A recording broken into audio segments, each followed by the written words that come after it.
Assalamualaikum warahmatullahi wabarakatuh. Halo sobat tani, jumpa lagi di channel Petani Muda Sukabumi. Di video kali ini saya akan membahas tentang pertumbuhan tanaman cabai atau pemupukan pertama yang harus kita berikan untuk tanaman cabai kita ya teman-teman.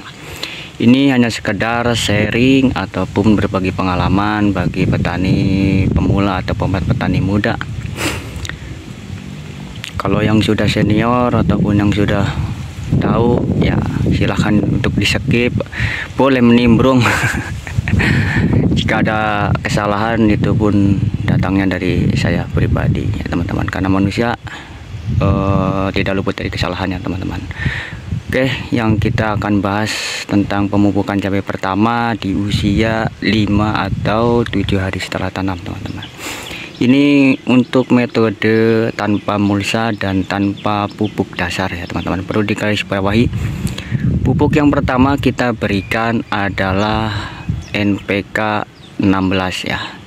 NPK 3 kali 16 itu N nya 16, P nya 16, K nya 16. Untuk pupuk NPK kandungan N itu nitrogen untuk akar, daun ya. Kalau fosfat itu untuk tunas, akar, pembungaan ya, sama biji ya teman-teman. Ini penjelasannya.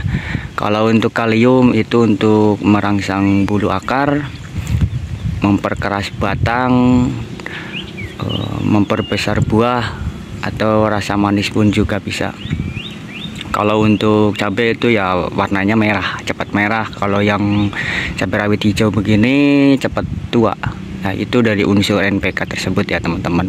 Apa kegunaannya sudah saya uraikan. Untuk kocoran pertama kita gunakan NPK 1616. Dosis seperti biasa 2 kilo per 200 liter air. Nah, jikalau ya kita pemupukan pertama tanaman kita masih tetap kerdil ataupun tidak hijau ataupun tidak ngelilir-ngelilir ya, apa itu bahasanya.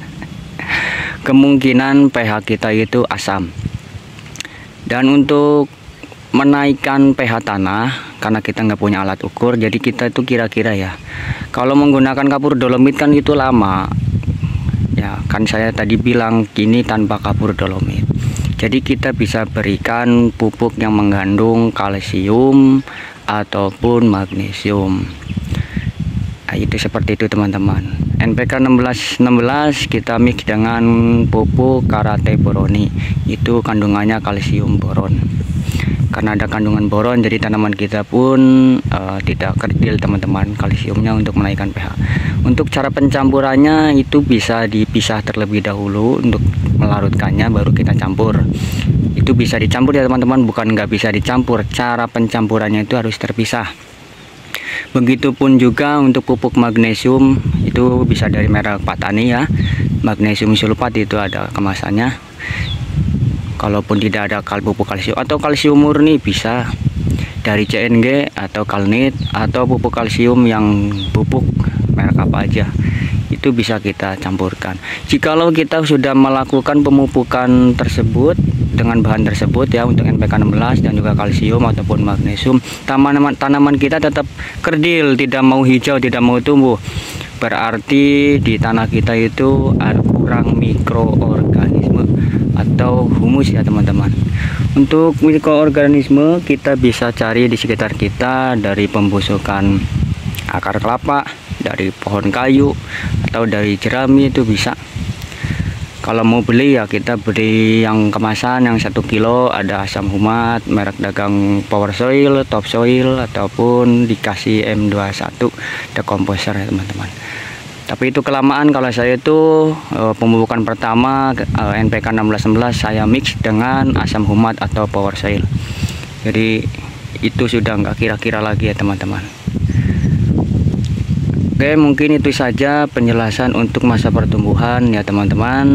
Bila ada kesalahan mohon maaf. Semoga bermanfaat. Jika ada pertanyaan silahkan tulis di kolom komentar. Saya akhiri video ini dengan assalamualaikum warahmatullahi wabarakatuh.